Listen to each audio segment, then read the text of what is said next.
पेशवाई जी, कह दीजिए अपने भगवान को कि हनुमान किष्किंधा नहीं जाएगा, वो अपनी माँ को छोड़कर कहीं नहीं जाएगा। परंतु हनुमान जी, आप तो प्रभु श्री राम से मिलने के लिए कितने उत्सुक थे। हाँ, तब मैं स्वास्थ्य हो गया था। मैं सिर्फ अपने बारे में सोच रहा था। मैंने अपनी माँ के बारे में कभी नहीं सोचा। परंतु हनुमान जी, मैं अपनी माँ को इस दशा में नहीं देख सकता। वो मेरे बगैर रह नहीं सकती। परंतु आपने तो वचन दिया है। किसी भी वचन का महत्व नहीं है मेरी माँ के सामने।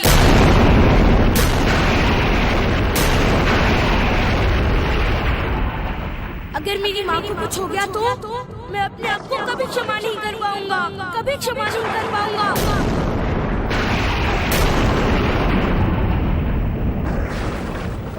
और अपने शिव जी से कह दीजिए कि हनुमान किष्किंधा नहीं जाएगा।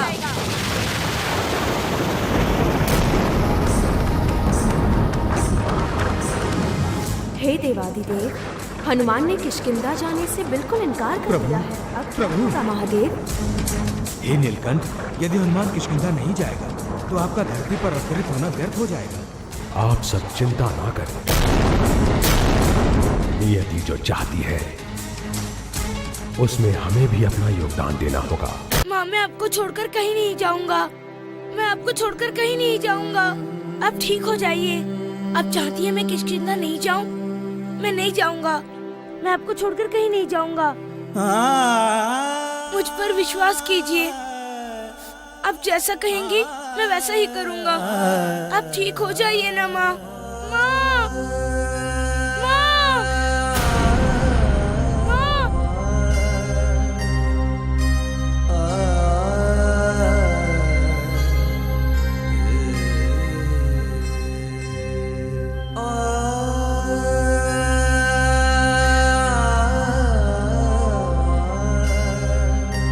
महाराज, इनकी सांसें धीमी पड़ रही हैं। क्या? नहीं माँ, उठो, अपनी आंखें खोलो माँ।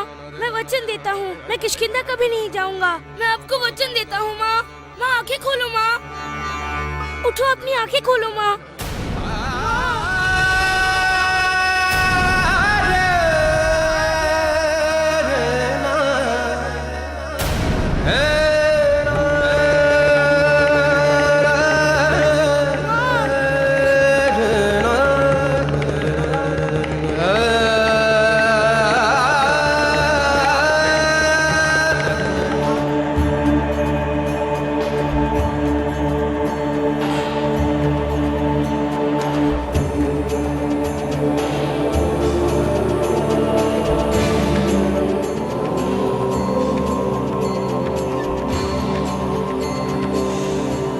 अंजना, कहाँ जा रही हो? बड़ा होकर मेरा पुत्र मुझे विरह की आग में जलता छोड़ जाएगा। इससे तो अच्छा है मैं अभी अपना शरीर छोड़ दूं। मैं निर्णय ले चुकी हूँ प्रभु। यदि मेरा पुत्र मेरे पास नहीं रहेगा तो मैं जीवित नहीं रहूंगी। तुम्हें जीवित रहना होगा अंजना। तुम विधि के विधान को नहीं बदल सकती हो। नहीं बदल सकती, परंतु इस विधि के विधान को मानने से इनकार तो कर सकती हूँ ना। मेरा पुत्र मुझे छोड़कर कहीं नहीं जाएगा। पर तुम क्या समझती हो कि तुम चाहोगी तो सूर्य उगना बंद हो जाएगा, तुम चाहोगी तो समय को रोक दोगी। यदि तुम चाहोगी कि आकाश और पृथ्वी मिल जाएं, तो वो मिल जाएंगे। किस बात का अहंकार है तुम्हें? किस शक्ति का? भक्ति की शक्ति का। मैंने आपकी सच्ची भक्ति की है, तो क्या आप अपने भक्त की छोटी सी इच्छा पूरी नहीं कर सकते? पृथ्वी लोक का हर प्राणी यही सोचता है कि वो जिससे प्यार करता है उसके बिना जी नहीं सकता है। परंतु सांस लेना ही तो जीवन नहीं है अंजना, और स्वयं के लिए जीवन जीना भी तो जीवन नहीं है ना। यथार्थ में जीवन वो है जो दूसरों के लिए जिया जाता है, जो अपने परिवार के लिए जिया जाता है, अपने समाज के लिए, अपने देश के लिए, और इस संपूर्ण सृष्टि के लिए। अंजना, तुम्हें इस संसार के लिए जीना है। हनुमान का जन्म एक महान उद्देश्य की पूर्ति के लिए हुआ है और वो अपना कर्तव्य पूरा करेगा और पृथ्वी से पापियों का विनाश करने के लिए हनुमान को किष्किंधा जाना और वहां जाकर प्रभु श्री राम से भेंट करना, ये देवताओं की सोची समझी योजना है। अंजना, क्या तुम चाहती हो कि हनुमान अपना कर्तव्य पूरा ना करे? क्या तुम अपने स्वार्थ के लिए देवताओं की बनाई हुई विधि विधान में बाधक बनोगी? क्या तुम हनुमान को अपना कर्तव्य पूरा करने से रोकोगी? क्या तुम मानव जाति का उद्धार होते नहीं देखना चाहती हो? हनुमान को अपना कर्तव्य पूरा करने दो अंजना, उसे रोको नहीं, बल्कि उसमें सहयोग दो और इसी में तुम्हारा उद्धार है। अंजना, जाओ, वापस लौट जाओ,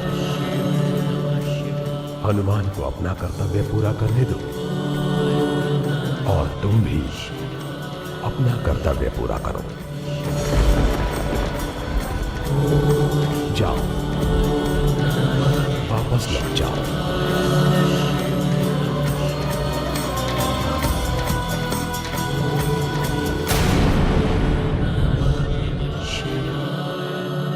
माँ,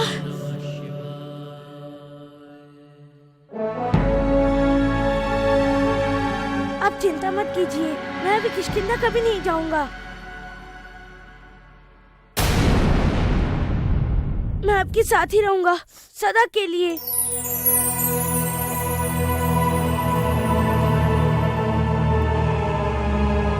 तुम किष्किंधा जाओगे पुत्र, अवश्य जाओगे।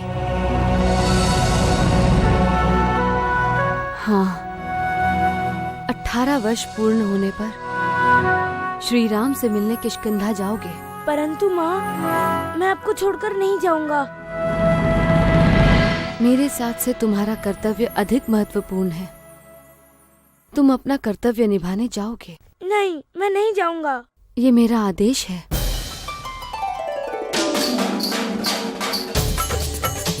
जय जय जय हनुमान, जय जय हनुमान, जय जय जय हनुमान, जय जय जय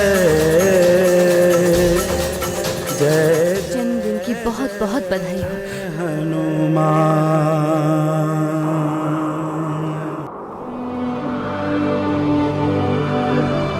आज तुम्हारे जन्मदिन की खुशी में मैंने ये पौधा लगाया है।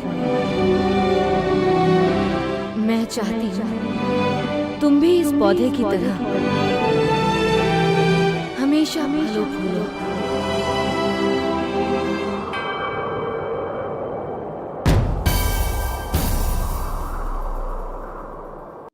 इस वृक्ष की तरह तुम्हारी कीर्ति, तुम्हारा यश सारे संसार में फैले।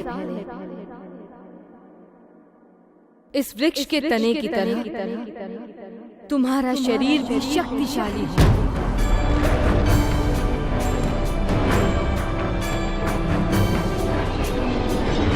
जिस प्रकार ये वृक्ष सारे संसार को अपनी छाया देता है, उसी प्रकार तुम भी सारी सृष्टि का उद्धार करो।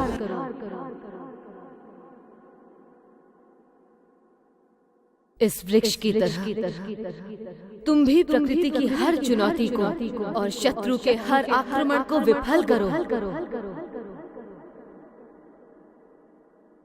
जिस प्रकार वृक्ष अपने कर्तव्य से कभी मुंह नहीं मोड़ता, उसी प्रकार तुम भी अपने कर्तव्य के मार्ग में आने वाली हर बाधा को दूर करो।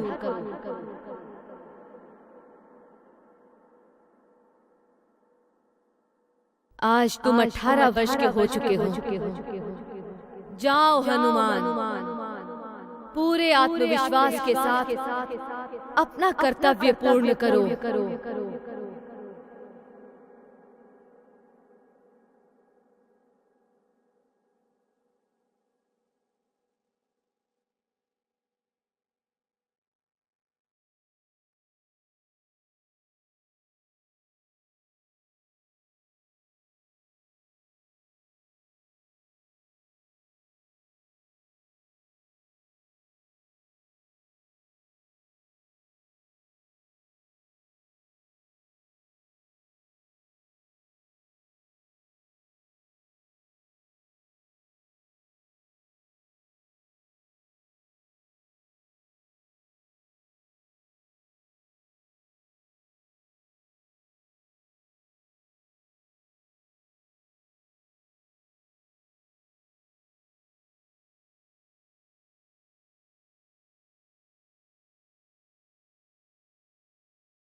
जय श्री राम।